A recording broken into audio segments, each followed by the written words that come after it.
I'm not a politician who can come and sour with you with your money, but then I can only sour you with words from my mouth.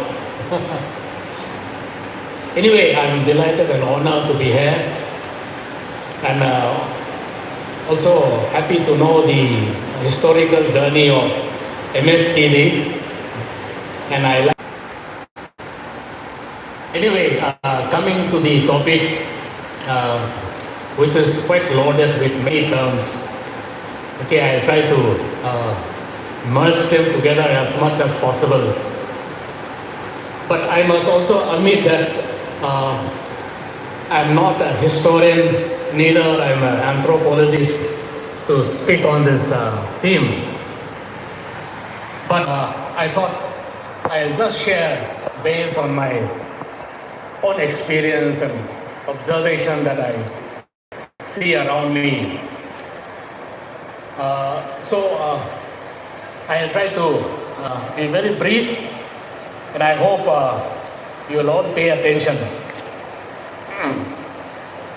Now let me begin with basic definition or understanding of what cultural heritage is all about. Because I know many of you might be aware, but I'm sure some of you might also not be aware because we come from different disciplines. So I thought I will try to explain and simplify what cultural heritage is all about.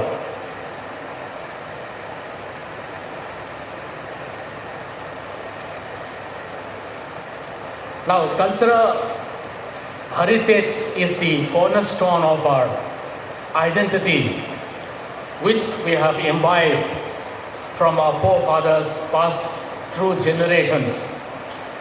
It is a way of life that defines who we are, our past, present, and future. Now, when we talk about cultural heritage, there are two forms of cultural heritage. The first one we call it as tangible cultural heritage, and the other form we call it as intangible cultural heritage. Now, tangible cultural heritage consists of mainly the cultural objects, like the dresses that we wear just now on the stage, the food that we eat,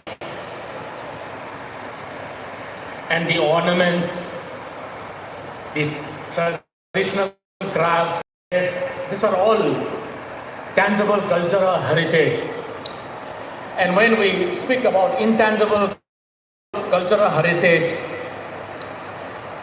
it refers to our oral tradition, such as our language, then our folk songs, dance, the traditional knowledge and skill. So all this comes under intangible cultural heritage. Now, having defined and explained what cultural heritage is all about, let me begin by problematizing today's topic. The theme of today's discussion, which is, like I said, loaded with many terms, but I'll try to simplify them and try to, touch on them. See, based on my, now the question is, are we celebrating our cultural heritage or modernized contradiction? No, is the question that I'm putting it across to you all. Based on my close observation and analysis, I noticed that in general, most of the tribal communities have converted their cultural heritage into an event or a showpiece rather than as a way of life. Hornbill is a classic example. Now, like what a great Emmanuel Negri, a French political scientist, called it as, festivalization of culture. Hence, according to me, tribal culture has become more visible as a commodity, a photographer's delight, and not necessarily as a way of life. We are more interested in producing the tangible cultural artifacts and not the intangible cultural values. We are also witnessing a constant clash between the contemporary, what we call as popular culture, and our traditional time-tested values. Now, in that process, many of our traditional practices are either even demonized, modernized.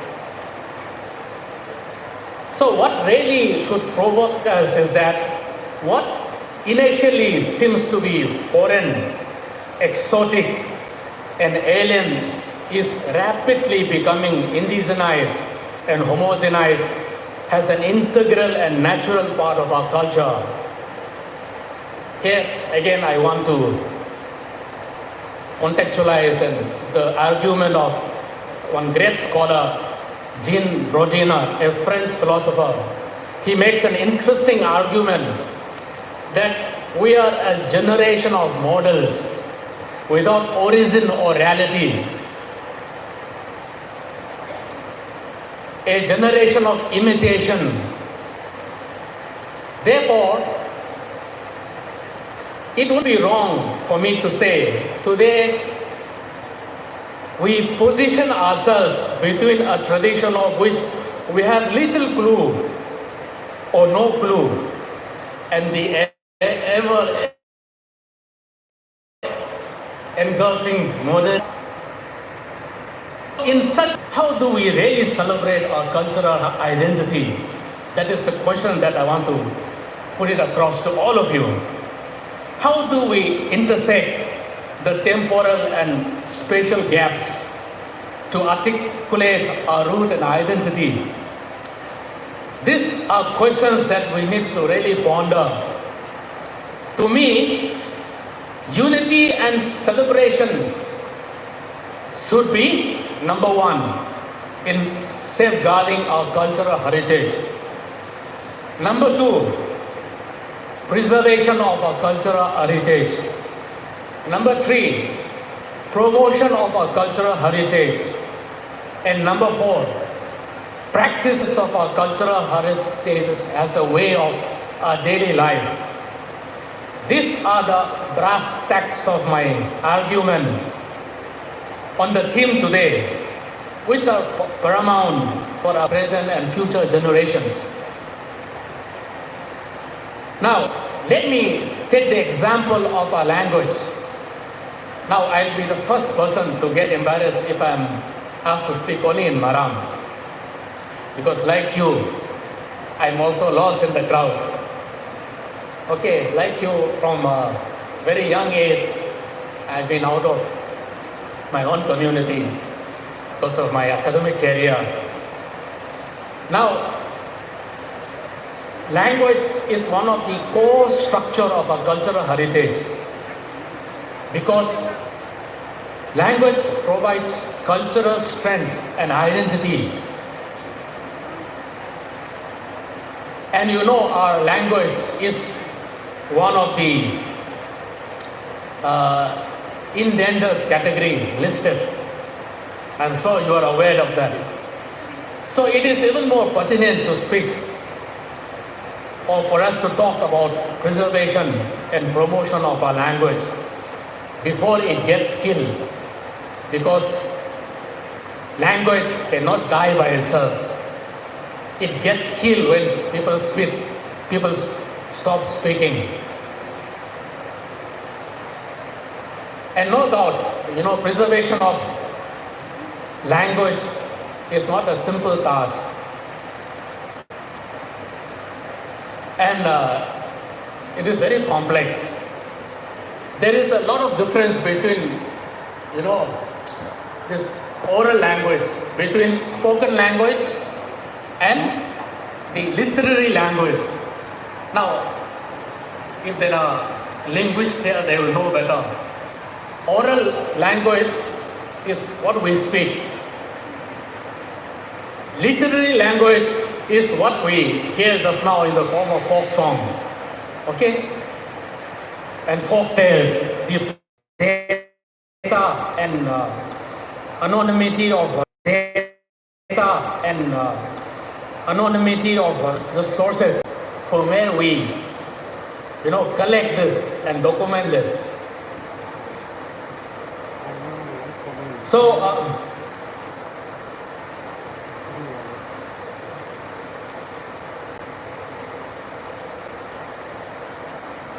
consequently, we can only depend on few, elders, storytellers, folks, folk singers who are vanishing away with passage of time. Now here, let me share you a small initiative that MSF have taken in the past 2 years. You must have heard of MSF, Maram Scholars Forum. It is a small group of, research scholars, teachers working in the universities and colleges. Now every year we come and meet during the Christmas break. And in a small way, we have started a small fellowship, to document some of our, dying language.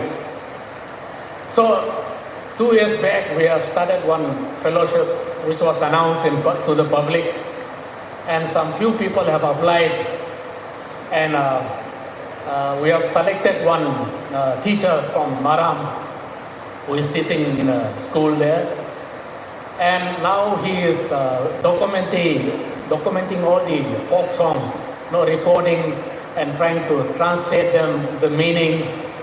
And I think about 20 folk songs he has so far completed. And he will be presenting all those this coming December. So I hope that will be a good start. So likewise, I sincerely, urge all of you, especially students, young students here, scholars, especially those who are pursuing their research, PhD, to take this as a challenge, because anything that you do on Maram will be a great resource. I have a friend, one of my colleagues in my university, who has done extensive research on megalithic.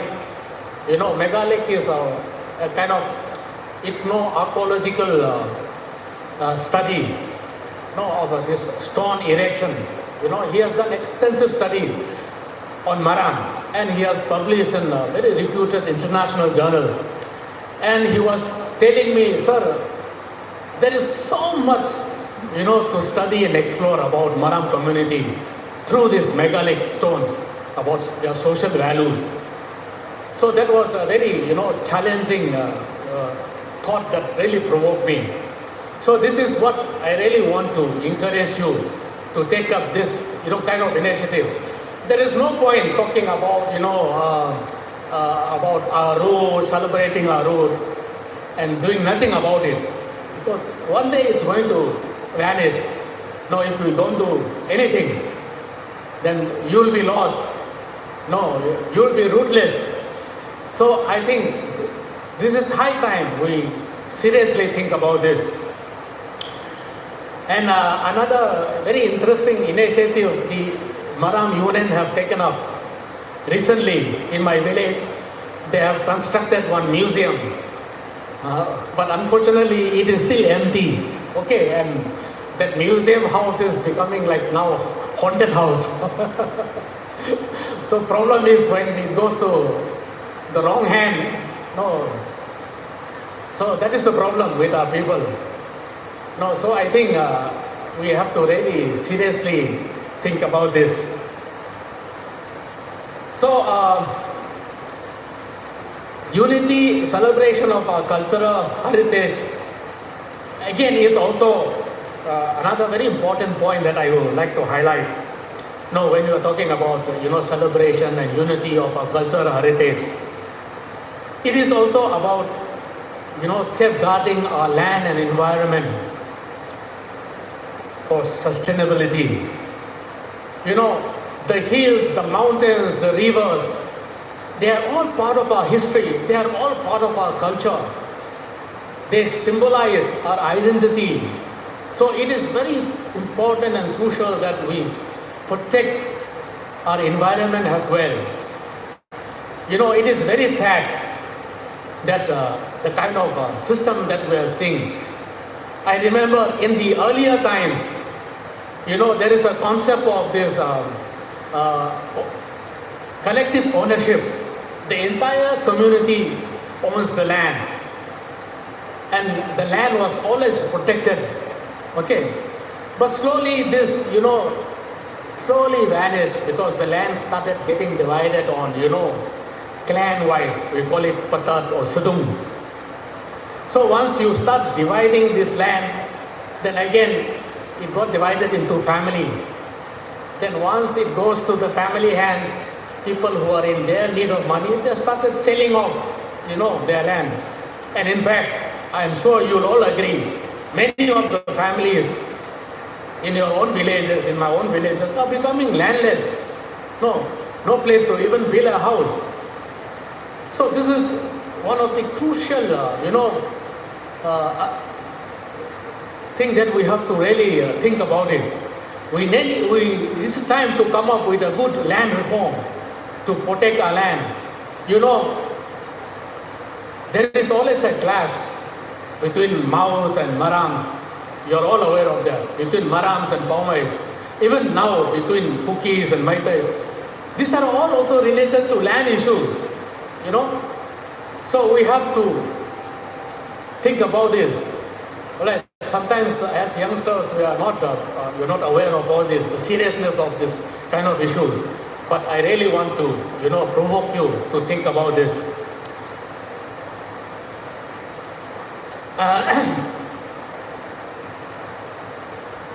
Now,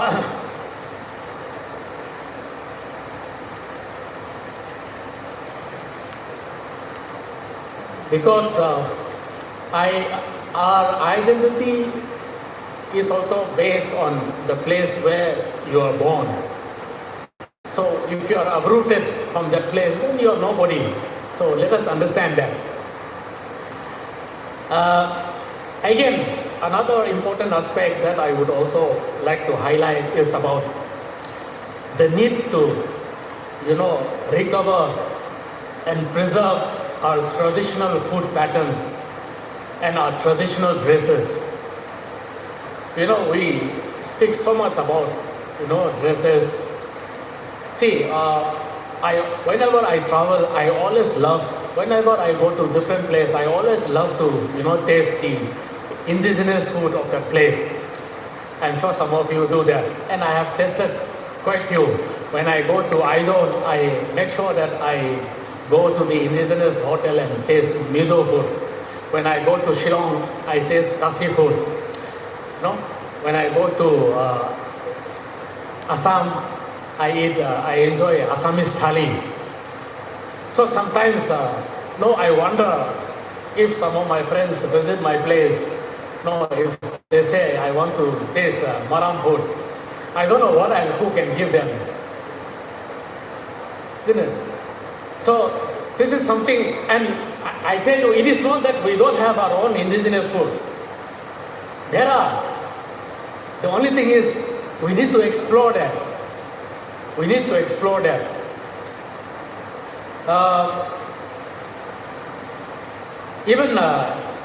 We need to explore there are traditional recipes, techniques of cooking. All this has to be revived. Sometimes if there are, people doing hotel management or in the hotel industry, I encourage you to kind of take up this kind of initiative in exploring and discovering even our traditional food patterns. Then, say, even food, has a lot of, cultural context, belief system. No, even taboos, what to eat, what not to eat, what time this food is eaten, what time it is not eaten. No, there are a lot of things which we really, need to explore. Then, of course, the, traditional dress that we all wear is also a very important, significant, issue that I want to raise. Our garment is also part of our history. No, by using them, no, we also honor our ancestors and connect our roots that shape our identity. I'm always proud to see, whenever I see, you have to learn from the Khasis, the Garbis, and the Bodos, and of course, our friends, the Meiteis. Wherever they go, whether they are in the city or in the village, you have seen, I'm sure you have all seen, how they are so attached to their traditional attire. So this is something that we also need to, learn from them. Not only come to, a program and wear like this and go off and remove it. No, it is not like that. That's why I said our cultural heritage has to be our way of life, our daily way of life. That is how we celebrate our cultural heritage. Not convert it into an event like what these great scholars have said. This festivalization of culture for 1 or 2 days, then finish, that's all. Then we forget. Then again, after 1 year or so, we come back and do the same thing, and again we go back. No, that is not how we celebrate our cultural heritage. So,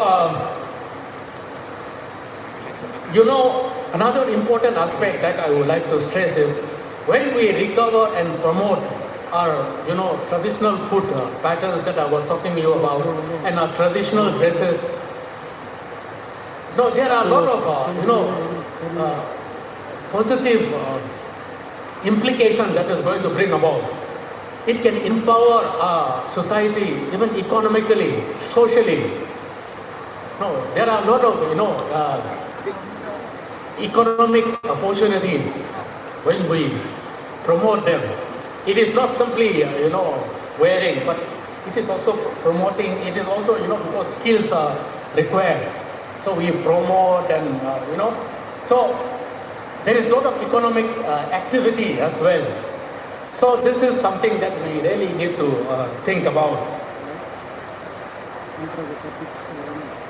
This is how we also empower our, society. Now,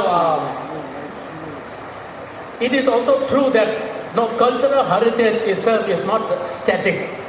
I mean, it is not, it doesn't just remain like that. It is always in a period of rapid evolution. And unfortunately, it is also increasingly getting what we call hybridized with the process of changing social and cultural dynamics in a globalized world. These multicultural social orders have further altered, alienated, and dehistoricized our indigenous cultural heritage into what I call it as convoluted chaos. Change is inevitable, but at the same time, it does not mean that we have no control over it. We should decide how much we should change or what not to change. This is very important. Just because we are globalized doesn't mean, everything should be globalized and we should forget our root. Now, finally, let me also point out that, the urgency for preservation and promotion of our cultural heritage is not overstated, nor it can be overlooked. Modernization and assimilation of mass culture, no doubt, pose a great threat to the survival of our cultural heritage. But at the same time, this onslaught helps us in creating awareness and jealousy in us not to protect and preserve our cultural heritage.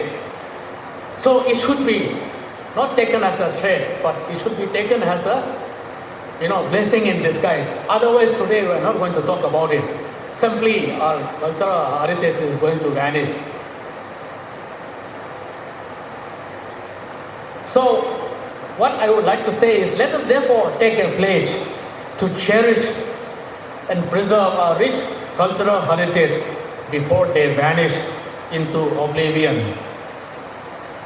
Time has come to take a collective and collateral responsibility for preservation, revival, and promotion of our rich heritage. This is the only way for us, present and future generation, to get inspiration in the profound wisdom and knowledge of our ancestors and to keep our identity intact. Let's be rooted in our traditional values, but with modern outlook. This is very important. In other words, let us look back and move forward. So this is the only way forward.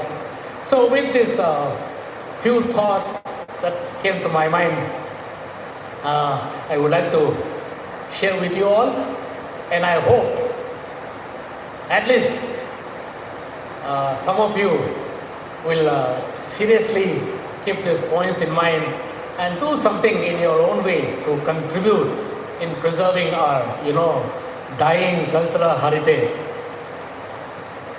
Thank you so much.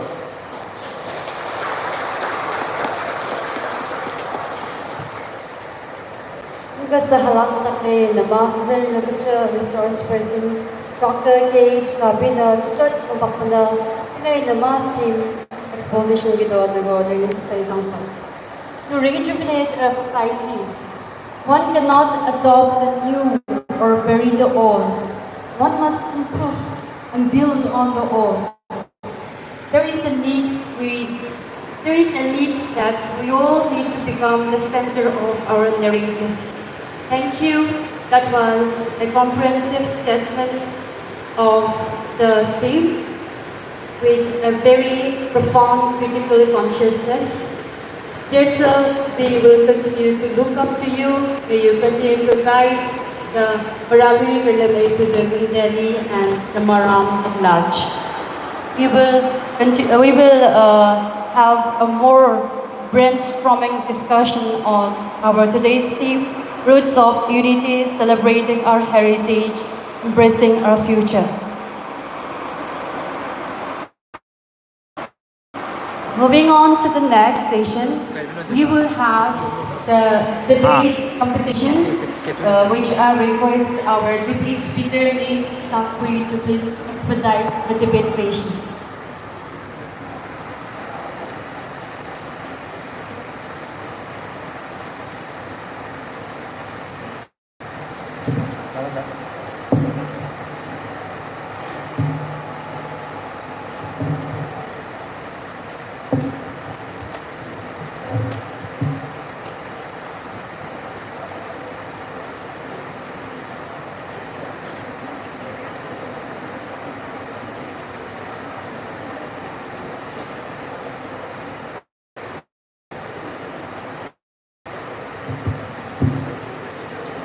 I request the 8 participants of the debate competition to please come on the stage while the volunteers arrange 8 chairs.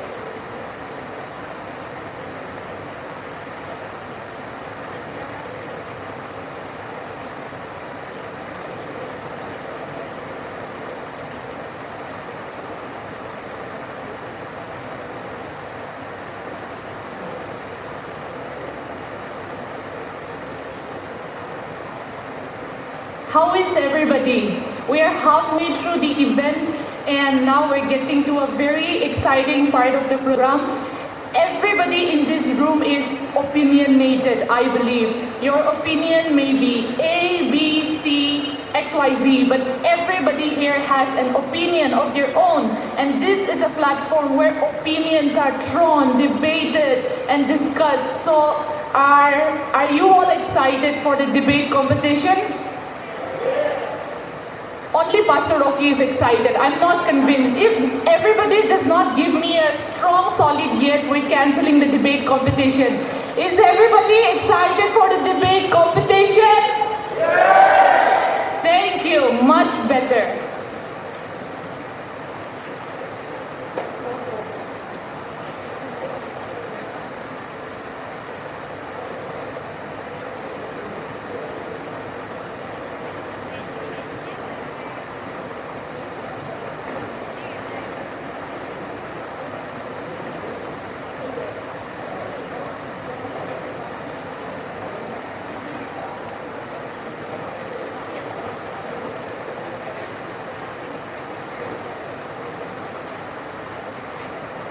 May I request the debaters NG Kamba Roderick, TH Ranan Zangmay, Sagala Jemima, Jensen NG King, NG Lakisan, Susan Humke, Christina Srinila, and K. Styla to please come up on the stage.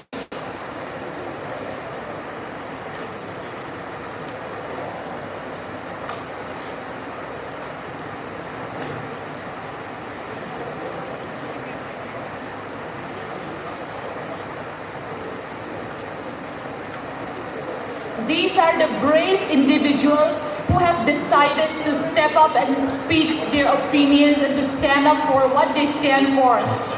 We live in a time where we know so many keyboard warriors on social media, on WhatsApp, Instagram, Facebook, creating fake mean comments, saying this and that. But if you dare, why don't you come yourself up and voice your opinion? That is the spirit of a debate.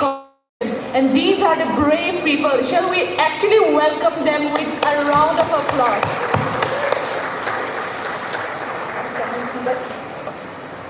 Alright, so there are 8 participants. 4 will be speaking in favor of the House, in favor of the motion, and 4 against the motion. So the 4 participants who will be speaking in the proposition, in the affirmative, will you please come and take your lottery for Kamba Roderick, Rana, Sagala, and Jensen.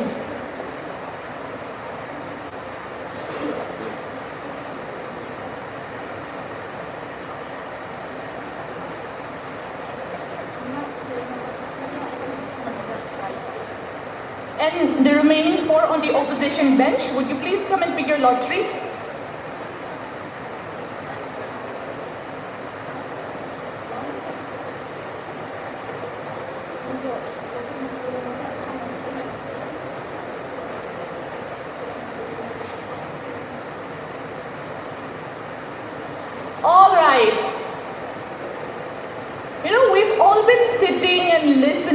Watching, paying attention. I really need all of you to engage your mind, your focus in this competition. So as an exercise, we're gonna just make some sounds because I need you to wake up. If anybody is sleeping, I need you to please wake up.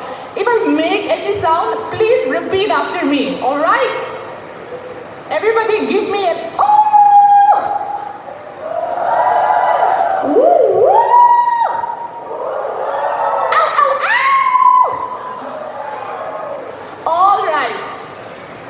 Okay, so toina learn could be those takle dance mo could be come get so could some do ningo takle niki resource person na ro could some kangdo nigo pang home say takle toina. It's time to get to the part where we bring out the good, the bad, and the ugly. So this is what excites me about a debate competition. It is a platform where people can have civil disagreements without resorting to personal attacks and whose end goal is ultimately to have a progressive way forward. Tingkundo MKSD na nigo ay kagong opportunity sa imali. The topic of the debate competition is Unity comes from celebrating our heritage and embracing the future. Kutuma samkang do debate ng lesa. We have 4 people who will be speaking on the affirmative. To my right, the 4 speakers. I made na unity ay nima heritage go celebrate sa future go embrace le gutuma samkang do tamdang le they go against they chumak le sa tamdang kramay na. I have the opposition bench to my left.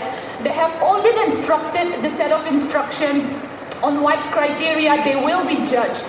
So let me just quickly introduce the judges for today's competition. Firstly, we have our resource person, Dr. Kabi.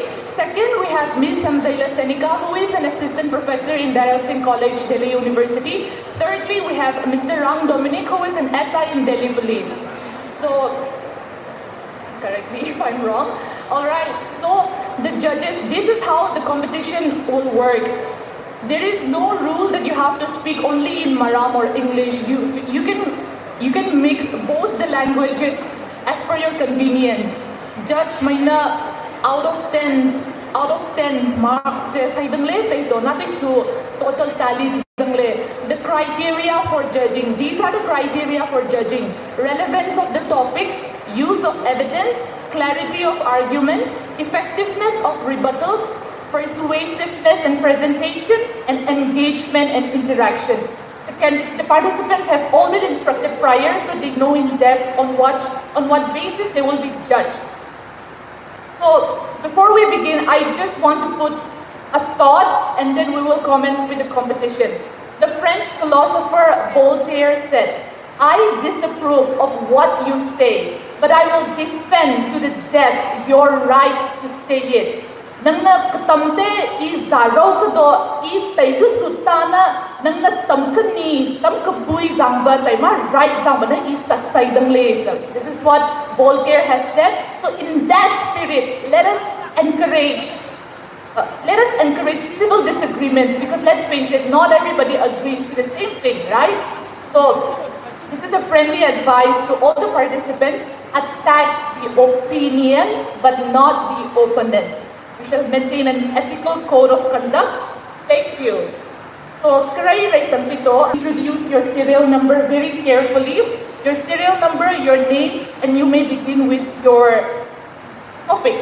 So, in the first round, we will have the opening statements. Opening statements, round kite. The participants will get 3 minutes each. Tala, can you please pass me my phone from my bag? For checking the timer. I'm sorry, I forgot that. So, each participant will get 3 minutes in the first round where they will present their case. At the end of 2 minutes and 30 seconds, you will get a warning bell. At the end of 3 minutes, it will be your time. I hope the participants are familiar with the sound. This is the warning bell at the end of 2 minutes and 30 seconds. And by the end of 3 minutes, you will hear a longer sound.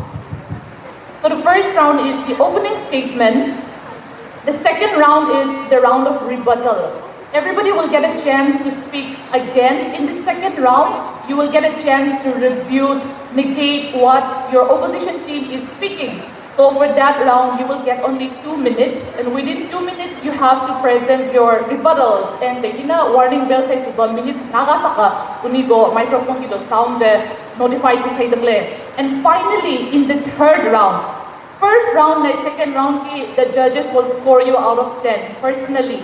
In the final round, we have the closing statement. Closing statement round kina judges may na personally marks na sa ilapakle. Lina, uni na team ni na as a team. What is the closing statement? What is the speech you want to put forward as a team? Kutumate, you will select one speaker from both the teams. One speaker from this side, one speaker from this side. And that is how we will conclude the debate. We will have the judges' feedback and the concluding remark from my side towards the end. So on that note, everybody, shall we commence the debate competition? Please welcome our contestant number 1 with a huge round of applause.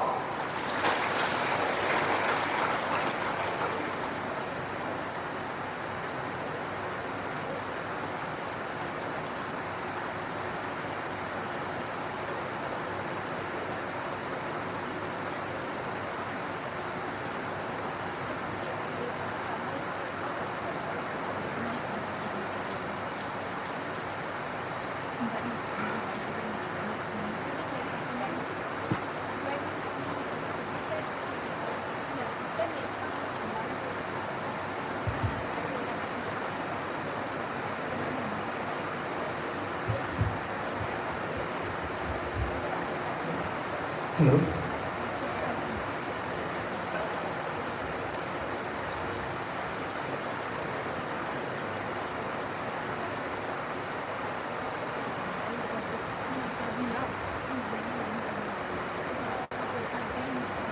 The moment you start speaking, the timer will begin. Session rakacho judges my sungting my akang head my sejaki gungle check le my hango tinko gabi saki tamlele. I Jensen NG King, serial number 1. I am self-motivated and disciplined soul. I do believe in realistic. Few of my friends will be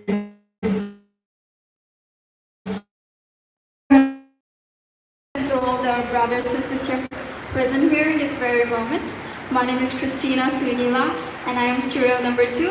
And I'll be speaking against a motion which the topic which has been given to us. Unity comes from celebrating our heritage, also along with embracing our future. Likewise, since I will be speaking from the negative side, I would like to pinpoint the first thing that our resource person has spoken to us before. He says that cultural heritage comes from our identity, and it is also to bring our past culture together, which is one of the very first reason why we are celebrating here, cultural heritage. But if I were to say from my points, yes, while celebrating heritage is very important or maybe important, it can sometimes lead to divisions if it's not managed properly. Because if we just keep a narrow mind on just celebrating our cultural heritage, then what about the individualism? We come from different tribes, different cultures, different kinds of people. Starting from the day we are born, we're already different to begin with. Let's say if culture is the one that brings us unified together, then let's pinpoint on this very particular thing. If we do not have a shared goals and same mindsets and good values, then that's where there will be that's where the discriminations will also start. Let's say if I comes from the Maram tribe itself, and I have a different person who comes from a different tribe, and let's say that particular person and I have a same shared goals and also have the same values, then why not? We can be unified together. Of course, that's when we come together. When we listen to the voices of the people, when we try to listen saying that, okay, I will bring together, then that's how a cohesive society will build. And in this cohesive society, it doesn't just come along with just cultural heritage. It comes from different individualism, different identity. And I would also like to make a note on this. Like there is an article written by, I am sorry, I already forgot the name because I'm already nervous, but there is an article written by one of the Naga. He wrote it in such a way that for the first thing for we people to unify together is to embrace our differences and come together. Only after embracing our differences, then we will be able to unify as one. So it's not just the cultural alone that we will unify us. It is also the shared goals and values and have the same mindset for going forward. And also if we were to focus on that, modernism comes in the picture. Thank you.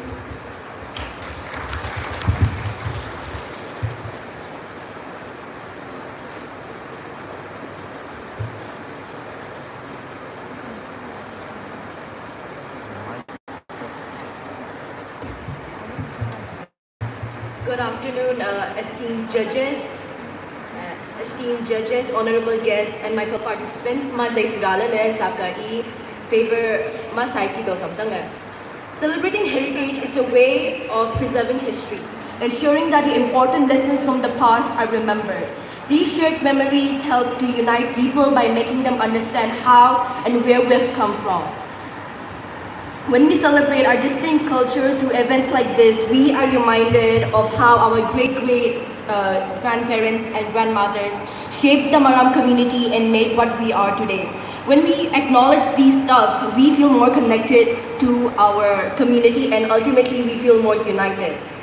And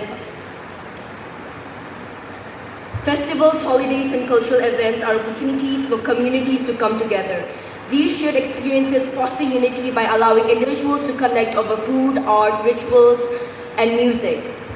Food is a very important, vital element when it comes to preserving history, because it reminds us of the traditions and culture our ancestors were brought up with.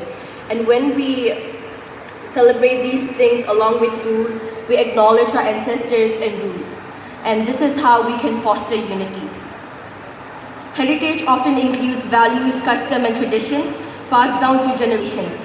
By celebrating these together, communities reaffirm what is important to them.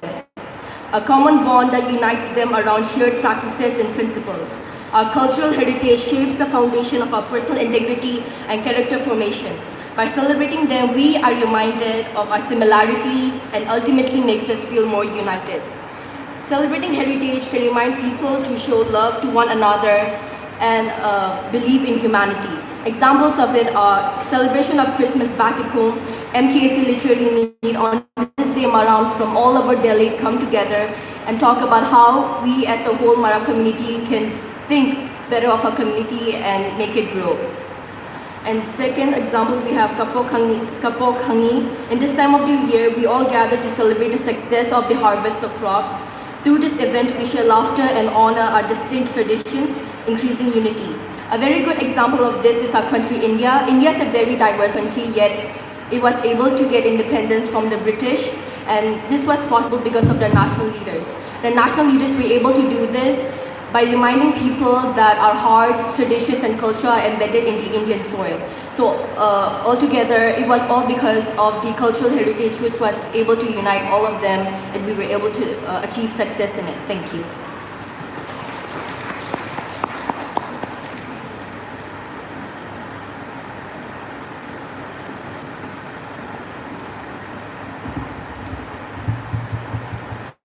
Very good afternoon, judges, and to you all, my worthy opponent.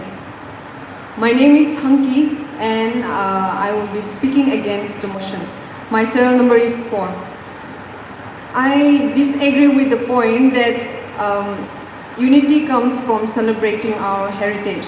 But I think I would rather say that unity comes in different dimensions. For example, quality education, good mindset, and good environment. Okay, so the first point I would like to put forward of why I disagree with this point is one, our conservative culture. As we all know, or as we dive in to learn more about our culture, our heritage, we realize how conservative our society has been, or our ancestors, or our customs, our laws, and our historical perspective of our families. So the example of this conservative culture I would like to give is one, patriarchal mindset, and point number 2 will be the law of inheritance. And the second point I would like to state again is lack of proper communication and art of expressing. In our tradition or in our culture, we have been taught that we should respect our elders or we should not talk back. I totally disagree with this point. I will never deny, but there are some, ideas or our culture where our mindset as well as our elders' mindset or sometimes our elders' concept are also wrong. But we tend to keep silent in the name of respect. Instead of correcting and moving forward, building better future and creating a life that we deserve, but instead we prefer to practice and continue making the same mistakes over and over again. And the third point I would like to state is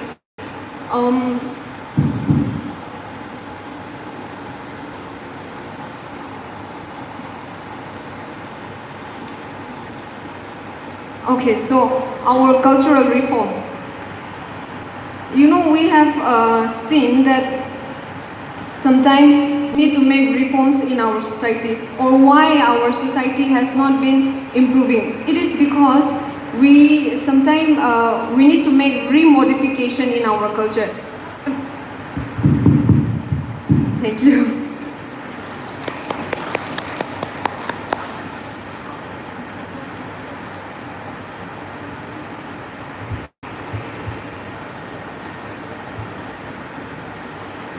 People without the knowledge of your past history, culture and origin are like a root without tree, says Marcus Garvey.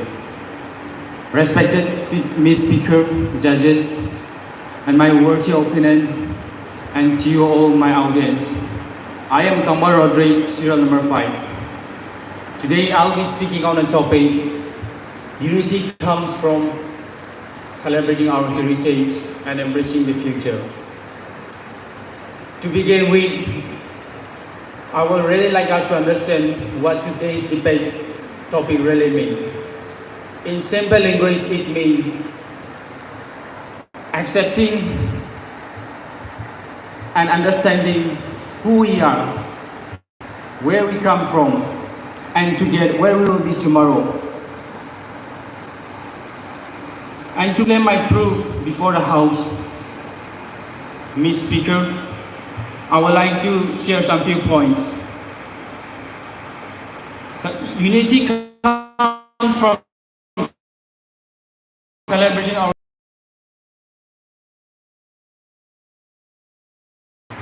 the community becomes strong.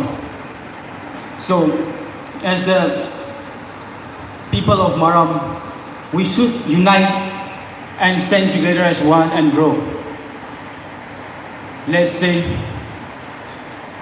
why it is important to celebrate our heritage. Our forefathers has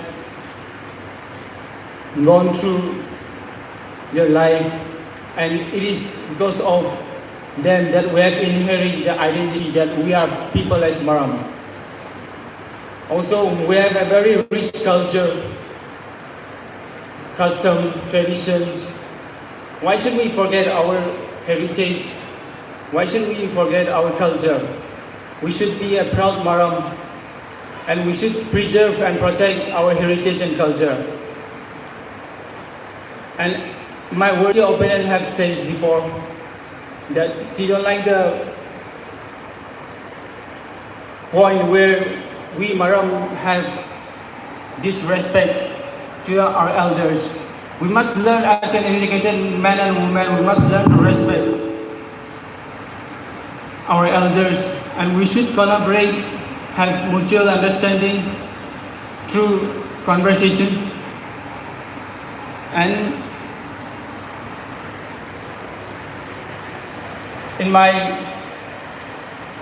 once again to reaffirm my stand that shared history and culture is a shared future, and shared future is only possible when we are united. Thank you. Long live MKSD.